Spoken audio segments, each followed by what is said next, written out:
Bonjour et bienvenue sur Grand Lille TV. Merci d'être en notre compagnie en cette journée du jeudi 4 août 2011. Voici sans plus attendre le journal de la métropole lilloise.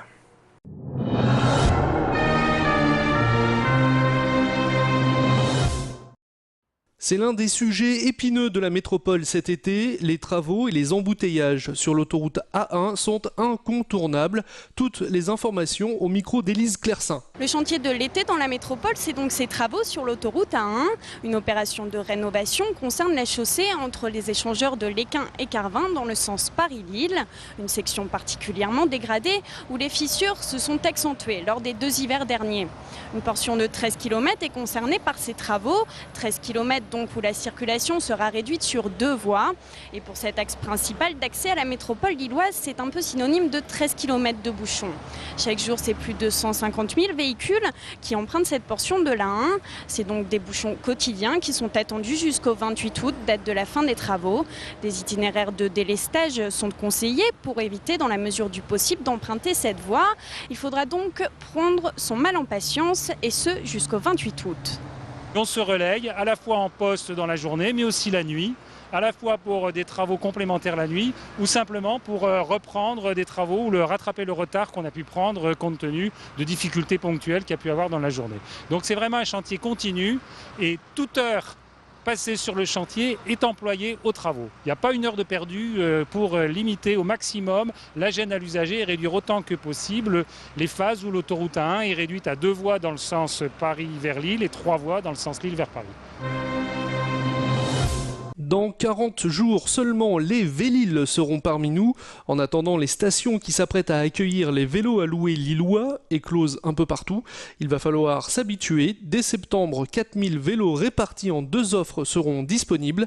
Vous aurez le choix entre libre service et location longue durée. Bref, la métropole va peut-être bien changer de visage. Disons que ça manquait, on n'avait pas d'offre de location de vélo. Pour nous, ce qui est intéressant, c'est qu'on ne s'est pas cantonné à un seul type d'offre. Et donc c'était notre souhait d'avoir différentes offres. Donc on a la location courte durée, la location longue durée. On va avoir des prêts de vélos à assistance électrique, des prêts de vélos pliants aussi à terme.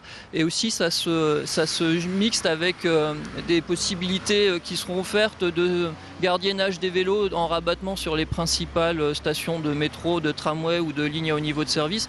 Donc ce tout en fait devrait permettre un accroissement de la pratique du vélo dans la métropole. Plusieurs associations caritatives s'inquiètent de la baisse des dons de l'Union européenne en matière d'aide aux plus démunis. L'Europe a décidé de régulariser une situation liée à la baisse des excédents agricoles. Jusqu'à présent, la diminution de ces excédents directement donnés était compensée par des aides financières. En 2011, ces aides représentent 500 millions d'euros, dont 78 millions pour la Croix-Rouge française, les Restos du Cœur, la Banque alimentaire et le Secours populaire. Mais en 2012, cette somme va baisser de 80%, avec un impact très important pour les associations caritatives et leurs bénéficiaires. Les statistiques donnent 6 millions de repas en moins. Je dis c'est énorme, ce qui veut dire qu'il y a plein de gens, aujourd'hui nous sommes en train d'alerter les gens de cette difficulté, nous leur demandons de s'exprimer dans les cahiers Le Dire pour agir, et tous nous disent que c'est honteux, que c'est pas possible, et ils se posent la question comment on va vivre. Moi, c'est ce qui me donne espoir, c'est qu'il faut que le bon sens l'emporte et il faut que ces pays acceptent de recevoir. Et s'ils n'en veulent pas, c'est tout. Malheureux. Dommage pour les gens les plus difficultés, mais qui ne pénalisent pas les 80 millions d'Européens qui vivent, je le répète, en dessous du seuil de pauvreté. Donner un coup de main à la LPA de Roubaix-Tourcoing pendant ses vacances, pourquoi pas? C'est ce que se sont dit Mine, Soumi, Léa, Maxime et Nadia. Au total, 9 jeunes venus des 4 coins du monde ont répondu à l'appel de la LPA pour donner un coup de fraîcheur aux locaux. Ces locaux dans lesquels les chiens et les chats de la métropole lilloise sont accueillis. Il faut dire que l'association avait bien besoin de ce coup de main. J'y ai pensé tout simplement parce que moi j'ai fait des chantiers internationaux il y a une vingtaine d'années et que j'en avais un très très bon souvenir. Je trouve que c'est un bon moyen pour les jeunes de découvrir d'autres pays. C'est un bon moyen aussi de s'investir dans une cause qui leur est chère, en l'occurrence la protection animale. Et puis je trouvais aussi que c'était un moyen de remonter le moral des salariés de la LPA pas, qui se sentent un peu abandonnés par tous et tout le monde. Et puis se sentir aidés par des jeunes qui viennent du monde entier pour redonner un coup de jeune au refuge, je pense que c'était une bonne idée pour tout le monde. L'an dernier, j'étais aux États-Unis pour faire un autre chantier international et l'expérience fut incroyable. Et cette année, j'ai voulu recommencer cette expérience, mais dans un pays européen. J'adore les animaux, mais je ne peux pas en avoir à la maison. J'ai pensé alors que ce serait vraiment génial de rester 2 semaines avec des animaux et essayer de les aider. Si vous aussi vous souhaitez aider la LPA de Roubaix-Tourcoing, vous pouvez les contacter au 03 20 70 69 20.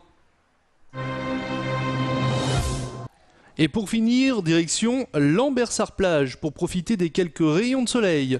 À la plage, ces jeux, ces filets de volley. Même s'il pleut, les enfants, ça les dérange pas du tout. Ils sont là pour s'amuser, rigoler et c'est ce qui se passe.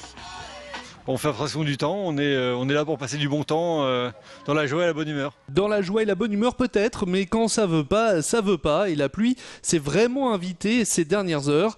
Allez, courage, Lambersart-Plage, c'est jusqu'au 21 août. Retour du soleil dimanche ou lundi.